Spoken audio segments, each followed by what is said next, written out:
Bonjour. Bonjour.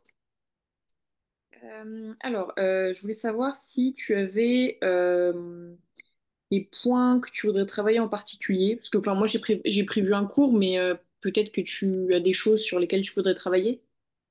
Non, là, on a rien travaillé en particulier. Ok. Enfin, de nouveau. Ok. Du coup, ce qu'on va faire, c'est qu'on va faire un peu de grammaire, un peu d'orthographe, et après, on fera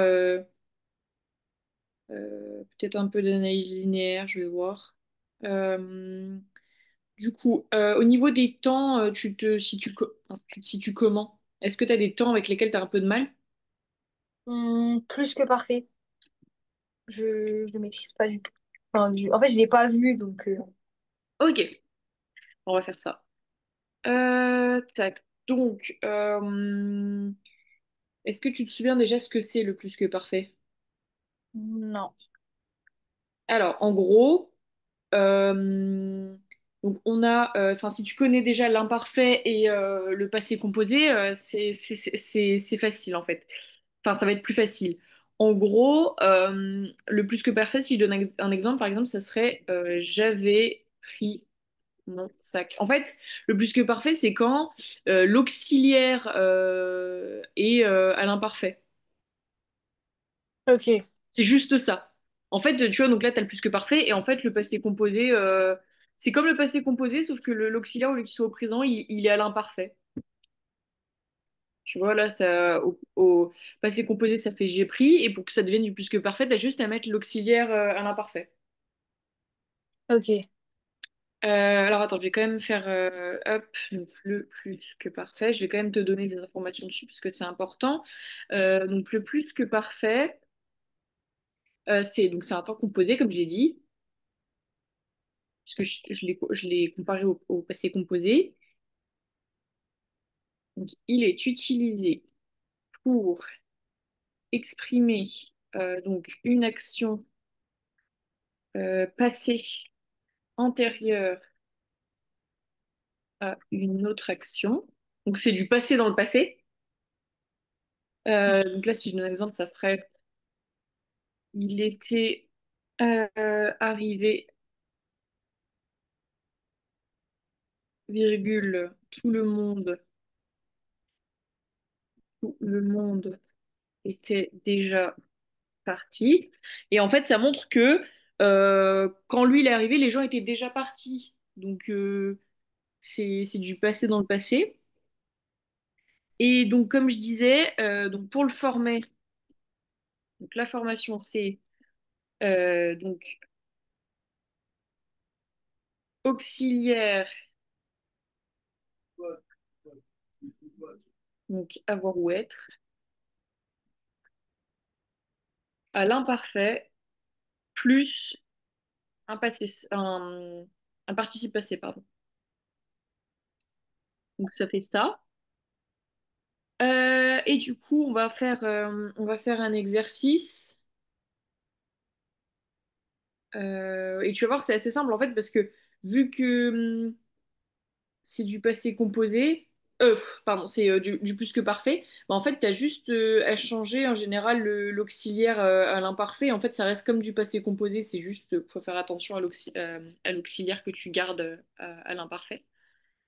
Tac, donc on va mettre hop, exercice.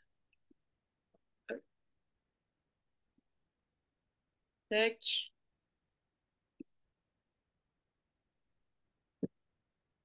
voilà. Donc je te laisse faire ça, après on corrige, et puis si on voit que tu maîtrises assez bien, on passera à autre chose. ok.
C'est bon. Ok. Ben, on va le faire à l'oral, je pense. Enfin, Ouais. sauf si tu veux me l'envoyer, mais comme tu veux. Bon, bah, j'ai même pas écrit toutes les phrases, j'ai juste écrit ce qu'il fallait mettre, quoi. Ok. Alors, t'as mis quoi pour le premier?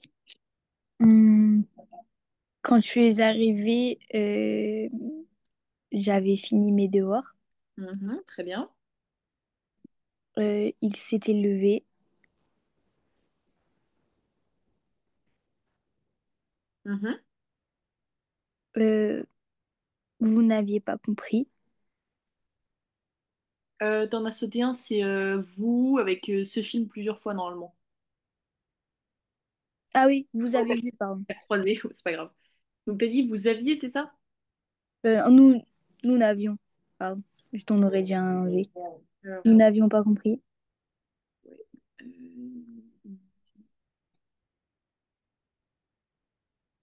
ouais. Ouais. Elle s'était endormie. Mhm. Et t'as mis quoi à la fin d'endormi? ES. Ouais, ok, très bien. Après, il avec maître. Il avait mis. Mhm. euh, Ah oui, les élèves avaient écrit Mhm. et tu avais choisi. Ok, très bien.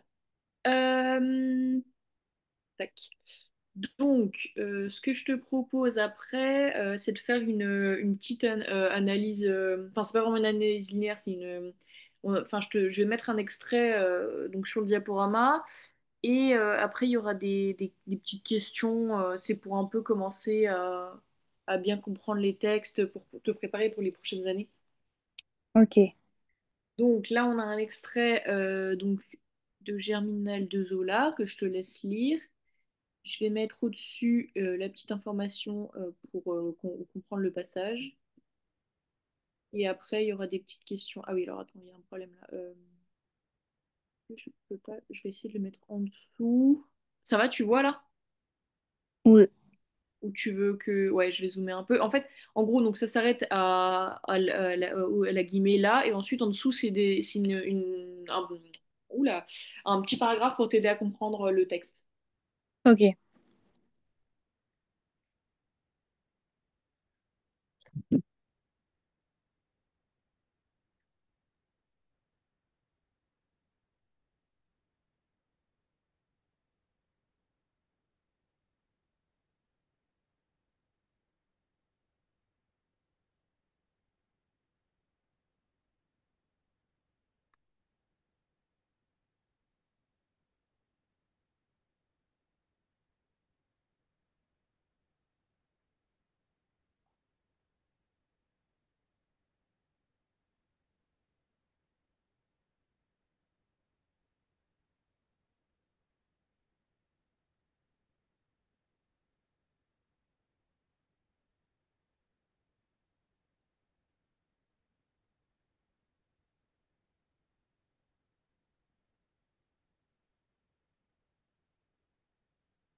C'est bon. Ok. Donc, je vais te mettre les questions. Il faudrait que tu les prennes en photo par contre ou tu les Ouais. recopies. Parce que du coup, sinon, tu pourras pas, ouais, tu pourras pas voir, enfin, on pourra pas mettre les deux, malheureusement. C'est moi, je les ai pris en photo. Je vais en mettre. Ok. Mais pour l'instant, donc ce qu'on peut faire pour l'instant, c'est que je te laisse un peu répondre aux questions comme tu le ferais si tu avais, ça en classe pendant une évaluation. Et ensuite, on reprend ensemble pour voir ce qui... Enfin, on corrige, quoi, et voir ce qui va pas, ou voir ce que tu aurais pu mettre en plus, tout ça. Ok. Mais je réponds normalement, je dois pas faire Ah une oui, non, méthode oui, en... là, tu sais pas... enfin, tu fais pas des énormes paragraphes, juste oui, tu réponds aux questions, quoi. Enfin, en fait, ouais, là, par exemple, si tu es l'extrait de quel type de texte s'agit-il, bah, tu dis juste de quel type de texte c'est, quel mouvement littéraire c'est pareil. Relever deux sensations éprouvées par Étienne, bah, là, tu relèves les citations, après, tu réponds à la question. Oui, t'as pas besoin de faire des gros, gros, gros paragraphes, hein. Ok.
Enfin, à la limite, si tu veux, ce qui est le mieux, c'est que tu fais la première, une fois que tu l'as finie, on la corrige ensemble.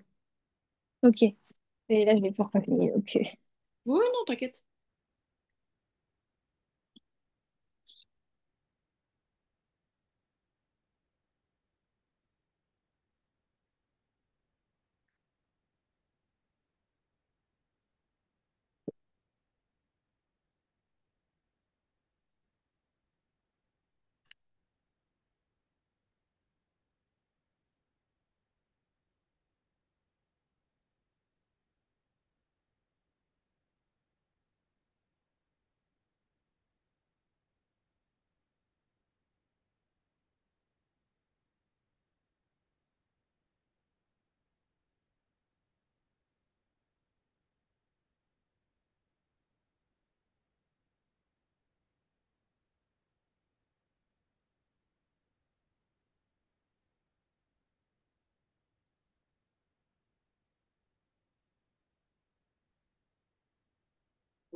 C'est bon. Ok, donc qu'est-ce que tu as mis pour la première? J'ai mis que c'était un roman réaliste et qu'il appartient au mouvement naturaliste, parce qu'il montre la réalité des choses. Mhm, très bien. Et il s'appuie aussi sur des observations scientifiques et sociales pour pouvoir dépeindre la réalité. Justement, en fait, il fait des recherches, tout ça, pour bah, être au courant de ce qui enfin, de ce qui se fait et se rapprocher le plus possible de la réalité. Donc, Ah, très bien. Après, j'imagine que t'as pas, pour l'instant, t'as pas fait la 2. non. Bah, au pire, quand tu auras trouvé avant déjà de... parce que la question, c'est... Elles sont où les questions? Elles sont là. C'est relevé de sensations éprouvées par Étienne dans cet extrait. Et ensuite, c'est quelle impression cela donne-t-il du monde de la mine? Pour l'instant, relève les deux sensations. Après, tu me les donnes, on voit si c'est bien, enfin si c'est bon. Et ensuite, on verra pour faire les impressions, l'impression que ça donne au monde de la mine. Ok.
C'est bon.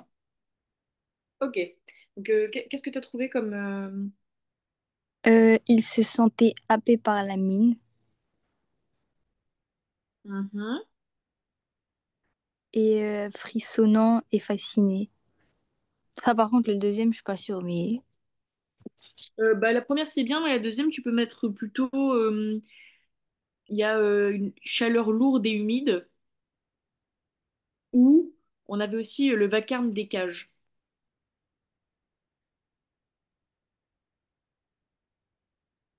Donc, attends, je regarde. Oui, une chaleur lourde et humide, c'est au début, enfin dans le milieu début. Mhm. Et l'autre, je ne le trouve pas tout de suite. Le vacarme des cages.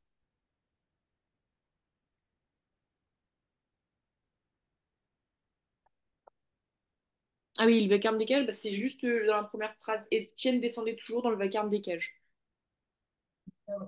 Donc à la limite, tu peux prendre le premier que tu as mis et tu peux prendre le vacarme des cages et du coup répondre à quelle impression cela donne-t-il du monde de la mine. Mais en fait, je voulais vous demander, ça voulait dire quoi, happé? Parce que du coup, je se sentais, c'est pour ça que je me suis dit que c'était une sensation. Ah, Happé, je sais pas ce que ça veut dire. quand on est happé, c'est comme, enfin, enfin, comme quand on est un peu aspiré par la chose. Ok, Ouais, ça va. oui.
C'est bon. Ok. Donc, qu'est-ce que tu as mis alors? Ces sensations donnent une impression de danger, de violence et de souffrance. Le monde de la mine est décrit comme étouffant et hostile. Mhm, très bien, ouais, c'est ça. Euh, donc ça, c'est pas mal. Donc pour la 3, comment Zola évoque-t-il la souffrance des enfants? Enfin, oui, j'imagine que tu l'as pas encore fait. Non. Ok, alors attends, il faut que je vois mon ordinateur. C'est petit. Alors que ça s'éteigne. C'est bon.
C'est bon. Ok. Alors, qu'est-ce que tu as mis?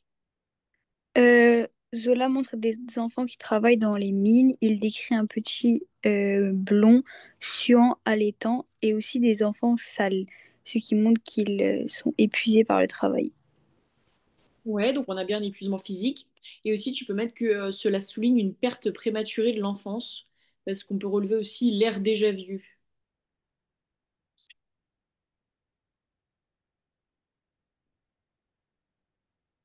Mais ouais, c'est pas mal ce que t'as mis, hein.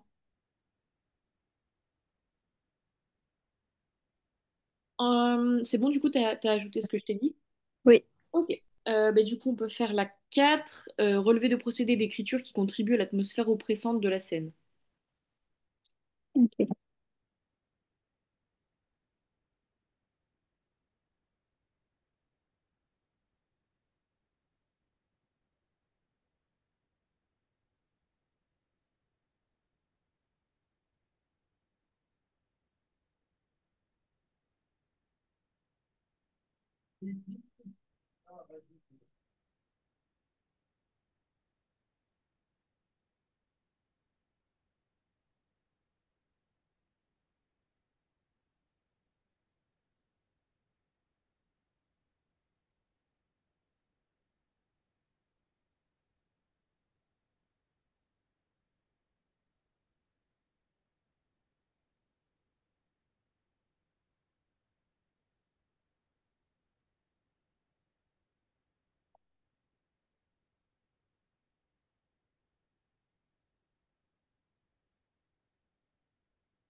Ça va, tu t'en sors? Bah, j'ai pas trouvé grand-chose là. Bah, c'est pas grave, dis-moi quand même. Bah, j'ai juste trouvé qu'il donnait beaucoup le ressenti des personnages.